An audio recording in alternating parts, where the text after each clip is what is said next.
All right, so I want to call this video a better guide on how much money you actually need in retirement. The old 80% of retirement income, or what Mary Johnson at the Senior Citizens League is saying you need 70% of your pre-retirement income. It's so stupid. I mean, it's based on this Aon study from years ago. Who's just it's stupid. We can destroy that in 2 seconds flat. But this guy over at Financial Samurai had a pretty good blog post. I did another video on it earlier today, and I thought this is interesting, man. And he didn't. I'm telling you, there's a good post.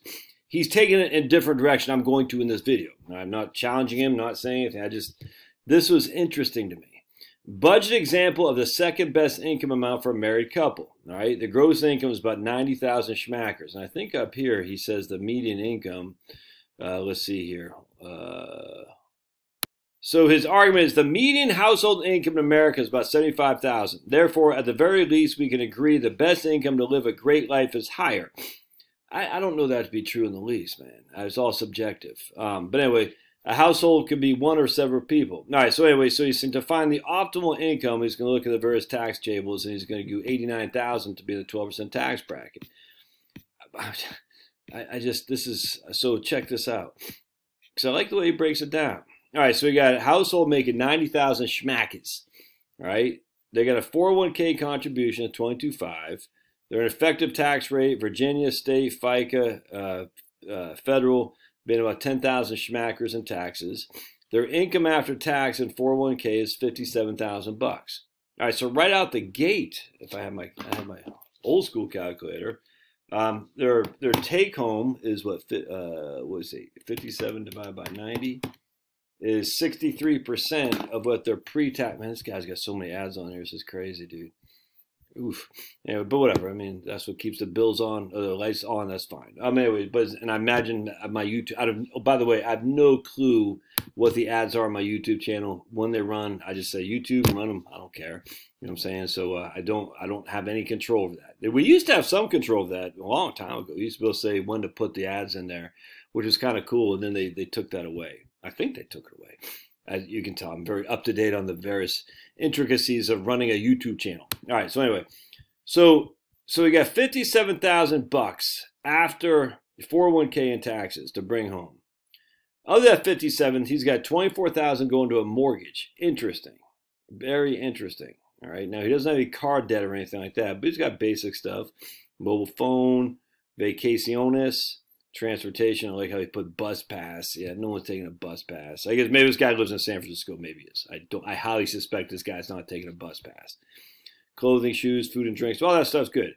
The point being is what I want to show you though. When you get rid of your mortgage, 24,000. All right. So you're making 90. You're putting 22.5 away. 90 minus 22 minus you're paying 10,000 taxes at 24,000 a mortgage. Once your mortgage is paid off, you're bringing home 34,000 a year, and then you got to pay for health care, which will go up once you get unsubsidized health care. That will go up, about $1,000, 2,000 bucks per person, to basically 500 bucks per person is what I say for once you're on Medicare. So let's just say that's 38,000 bucks. So they got $90,000 of pre-tax money. After taxes and all the other crap they got paid for, 401k and mortgage, there's 34,000 bucks as their their expenditures, and then you're going to add a little bit more for healthcare. So I saw modeling something in Right Capital. I'm using Kevin and Ann's sample, all right, and we're going to say Kevin is making 90,000 bucks. How dare you? Don't you know women go to work? Yep, don't care. Most men do, and that's just all there is to it. So put that in your piece. I had a lady today said, I can't believe you said that women don't go to women. Whatever. I said, lady, all right, Snowy, and I pinned it too. It's fun. Said, look here, Snowy, this isn't college campus. I could care less what offends you. I don't care. If that offends you, then pound the sand. But Snowy McGee can't pound sand because pounding sand is a man's job. We all know this. All right, so pipe down. Anyway, so we got Kevin making 90,000 bucks. We got Ann, she's not working because she stayed home to raise the kids. And we're going to say that he's going to work for another 2 years, I think is what we got. Yeah, 2 years. Till January 2025. All right. Their net worth consists not. He's got 200,000 in his 401k, and he's got a house that's worth 300,000 bucks. He's got 36,000 left on a mortgage. His monthly payment is $1,500 a month because we have to include property tax right here, property tax, homeowners insurance, and yeah. So basically, $500 a month goes to property tax and homeowners insurance because this guy, what's the guy's name? Financial Samurai guy. He had his mortgage being $24,000, $2,000 a month. I'm assuming that includes an escrow. Escrow is your property tax and your homeowner's insurance. So once the mortgage is paid off, only the principal and interest are being paid off. You still got escrow to pay. So we're saying for this guy, Kevin and Ann, they have a $2,000 a month mortgage, but of that mortgage, $500 a month is going to escrow. I hope that makes sense because that won't go away. All right. So then we're going to say again, they're going to retire in 2 years. Old Kevin here's Heavy Kev's going to start working there, stop working then. And we use their basic retirement expenses, $2,316 a month. And how did I get that? Well, we got it from use utilities, food, and we took all this other stuff, subtract the mortgage, subtract healthcare because we got healthcare someplace else, subtract vacation because we got vacation someplace else. So if you take 56,000 minus mortgage, minus healthcare, minus 56 minus mortgage, minus healthcare, minus vacation. That leaves us about $2,000 a month, give or take. All right, so that's what we're using, $2,023.16 a month for retirement expenses. All right, now we still got healthcare costs. So once they're going to pay, that's their $4,200 while Kevin's still working because it's subsidized from his employer. Once they go on Medicare, it's going to go more than that. It's going to be about $550 a month each. Part B, I have $200 a month. Part D, I got $50 a month, so that's $250 between them. And then for supplemental policies, out of pocket, another basically $300 a month, give or take. A little bit more than $250. So about $500 to $550 a month for each person, Ann and Kevin. All right. And then we have a goal here. We got a vacaciones goal right here of $5,000 a year for 15 years. All right, so then on the investments, I just have Kevin in a moderate portfolio, I think, yeah, right here, 60-40, expect him to get 5.3% a year. So remember, this guy makes $90,000 a year, dude. So if we were to say he's going to live on 90 times 0.8, that's 72,000. It's friggin' dumb, man. So we're going to go down here. Oh, let me show you here, cash flows, profile. His income, he's going to take Social Security when he's full retirement age of 66. And I'm just letting the software calculate what his benefit would be based on $90,000 a year. All right, and so software is going to say at his full retirement age, his Social Security will be right there. Right, he's going to get about $3,000 a month.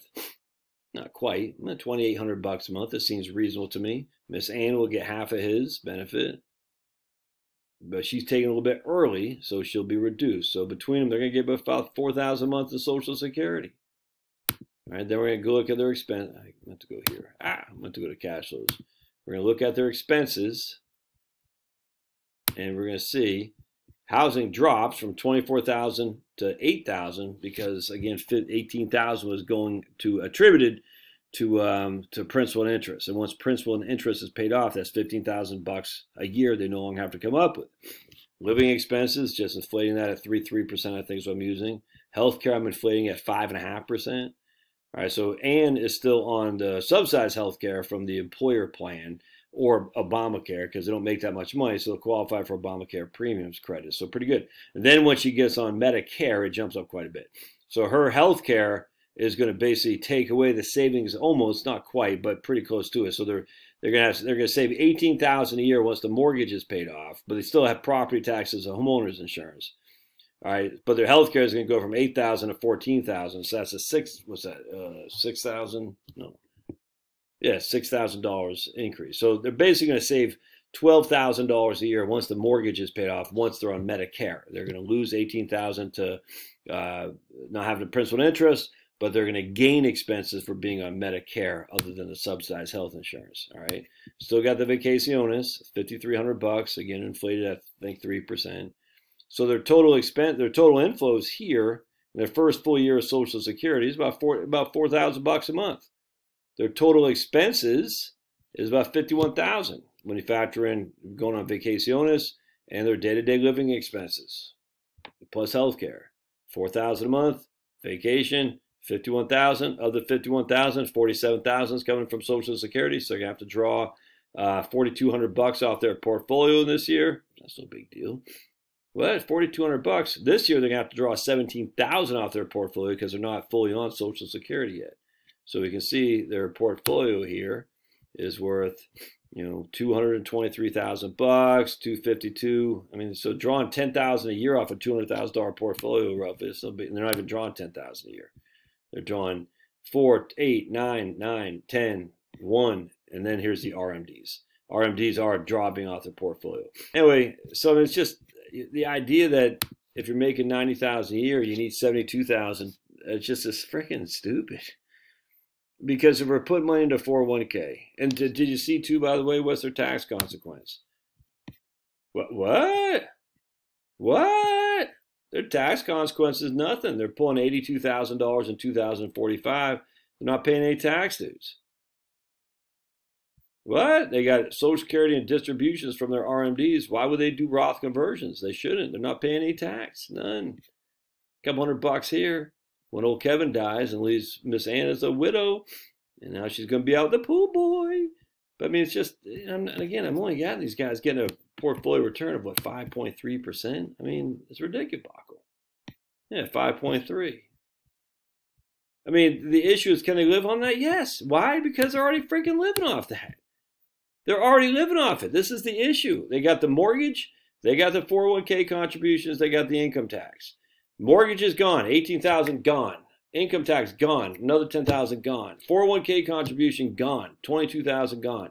$22,000 plus $18,000 plus $10,000. $22,000 plus 18 is 40 plus 10. That's 50,000. That's right there. 50,000 of their expenses while working are gone, dude. I mean, it's freaking nuts. I increased their health care significantly. We're still going on vacation. They still got food and drinks. I mean, anyway, I hope that helps you, man. I think a lot of people are misled on their retirement expenses. Again, if the median household income is $75,000, that inherently means the median retirement expenses cannot be $75,000. We aren't the federal government. We can't just keep sending $100 billion to Ukraine. We've spent more on Ukraine than we spent in Afghanistan. Just FYI, it's kind of crazy. Can't do that, dudes. We don't have unlimited budgets like that. Unlike Sniffy Joe and the Trumpster, who can just spend till their heart content. Crazy. But you gotta get a realistic expenses. Talking to a guy today, nice guy, out there in Iowa. Get a lot of people from Iowa. It's strange. A lot of people. Who would have thought? And actually got talking. I said, man, all I want in retirement is a place to go buy season tickets to a minor league baseball team. That's all I want, dude. He's like, him too. He goes sees the Iowa Cubs. I said, yeah, dude, 100%. Anyway, where I'm going with this is we're way over. He's like, dude, my wife thinks I could have retired a couple of years ago. What do you think? I said, yeah, man, we'll call him Mark. I can't remember his name. We'll call him, I do remember his name. We'll call him Mark. So Marky Mark and the Get Fresh crew, I said, dude, totally. Because we have him spending $80,000 a year. And he's like, you know, my wife, you know, Mitzi, she just looked and we're probably spending $40,000. And I said, we're modeling $80,000 a year. You're spending $40,000. He goes, yeah, we just don't spend that much. She's still driving a 2005 Honda Accord. You know, he's still driving a 2013 something. It's the same old story, dudes. You know, they're helping out at church. You know, it's the same old story, man. She works part-time in some retail just to generate some money so she can get that money to get tickets to go see her grandkids. It's literally the same old story. Once the mortgage is paid off, and you don't need to have some fancy highfalutin car, you're going to be just fine. All right. Love your thoughts. We'll see you.